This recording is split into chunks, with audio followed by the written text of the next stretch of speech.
Have you ever been faced with the potential of canceling game night because the DM had a last-minute emergency? If so, this video is going to be for you. This is going to be Dungeons & Dragons, running a game with zero prep.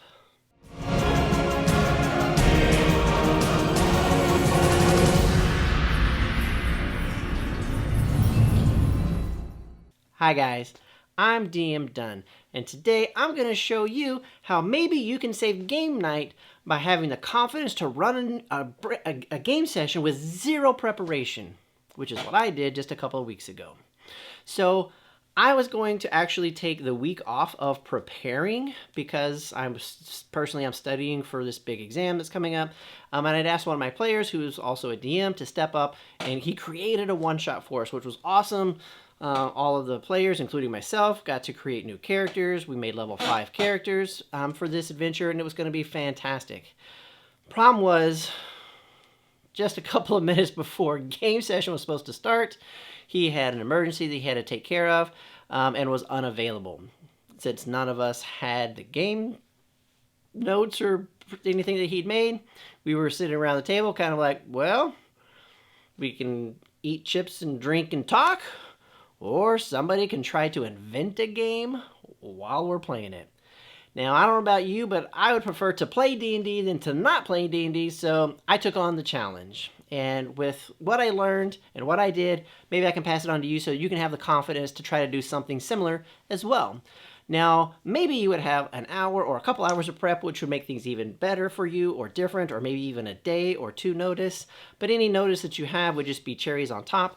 But I want you to be able to have the confidence that you could run a game session with like a 5-minute warning, and that was it, which is kind of like what I had.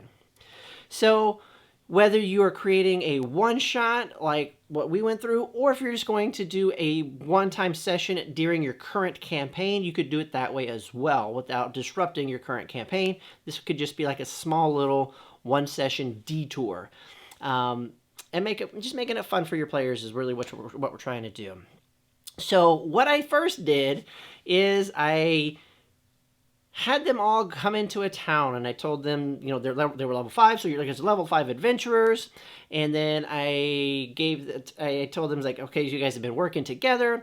I want you to tell me how you guys met, tell me about your characters, and what you guys have been doing. That was me stalling, so I could try looking up some like monsters, and I could try looking up some stuff on D&D Beyond or whatever you use, or grabbing your monster manual. That was me trying to get some thoughts running through my head. I made them start talking and telling me their backstory as I was. You guys ever heard like a duck looks calm on the surface of a water, but underneath their feet are like doing like this? That's what I was doing. So I looked calm on top, right above the DM screen. But underneath the DM screen, I was scrambling, trying to figure out what I was going to do. And so they went through the story, and what I had decided while they were doing that was I wanted to figure out how can I get something that would like test several concepts of playing D&D. Unlocking doors, finding traps, fighting monsters, potential treasure, stuff like that. And so if your players, if they just like to be murder hobos and just want to fight stuff, then the concept would be great for that, which ran through my head too, was just invite them to a gladiator battle. Let them be participants in a multi-stage, a multi-level gladiator fight arena. And then you can just throw waves of monsters at them, maybe let them get short rests in between, maybe have healers that can heal them back up so they get all their stuff, whatever. It's magic, you can do what you want. And just kind of like increase the difficulties of the challenges. And so that could be fun. I want to do something a little bit different, more like kind of dungeon-esque like. And so what I did is I decided to invent the Duke of the territory in which they were living, where they were at, has recognized their contributions of helping and saving the town, you know, with all of these different adventures that they've been doing, invited them personally to come to his manor the next night for a feast as a thank you, just for them. And he also asked them if they would be willing to show him some of their skills, because it was far too dangerous for him to go on an adventure with them. So he says he would have some stuff available at his manor to test their skills. As the dungeon master, I saw that the characters were reluctant. They're like, So quickly, the Duke sweetened the pot by offering 25 gold to each of them for this exhibition, if you will, which totally changed their minds. We're like, "Yep, I'm there." So we did some role play stuff, some story, some dietary needs that some of the PCs had, and it was fun. We did those kind of things. The next night they went to the manor. They went in.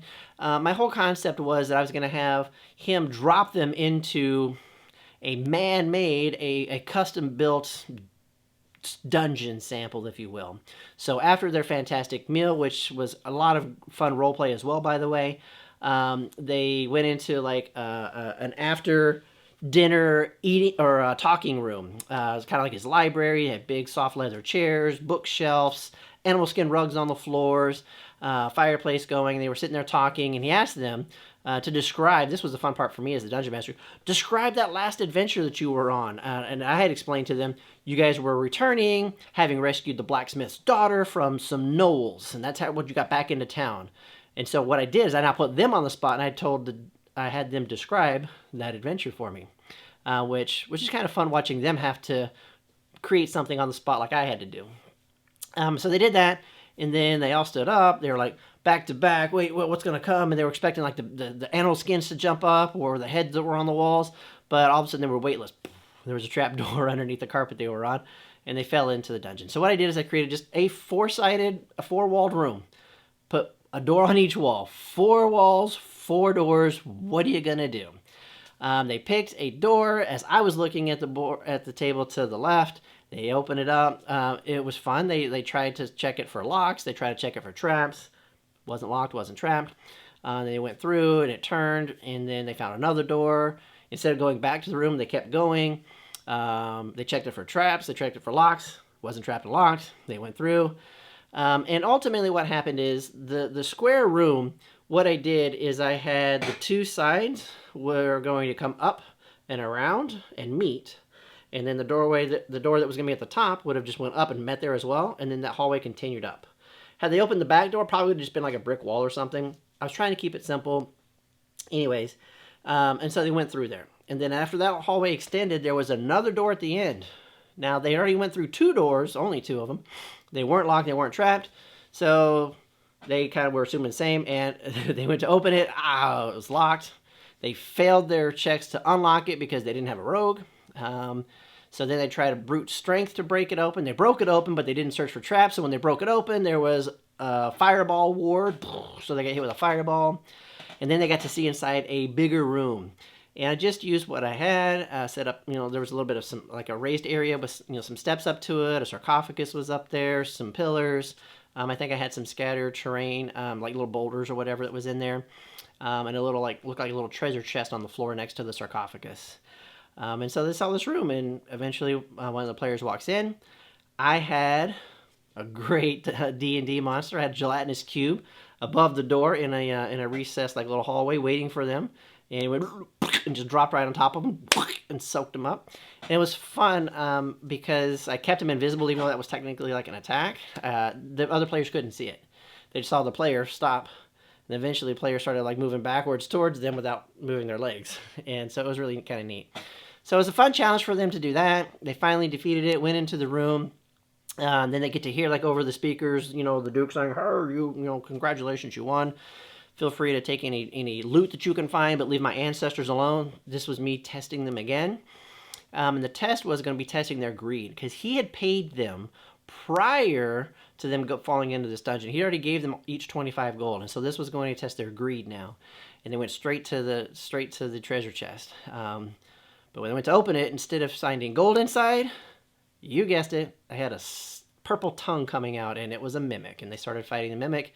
They didn't touch the sarcophagus, so I had the mimic push the top off, which brought out 4 skeletons, and then the 4 skeletons started fighting them. I mean, you can make ghouls, you can do ghosts, you can do kind of whatever you want, but I looked at the time, and we had enough time left, so I popped some more monsters out of there, and we did that as well. And so that was kind of ultimately what we did. It wasn't super complicated.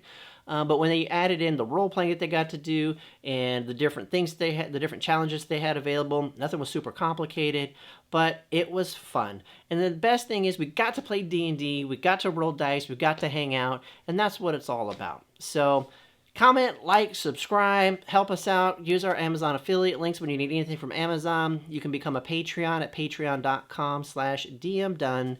And guys, we thank you so very much.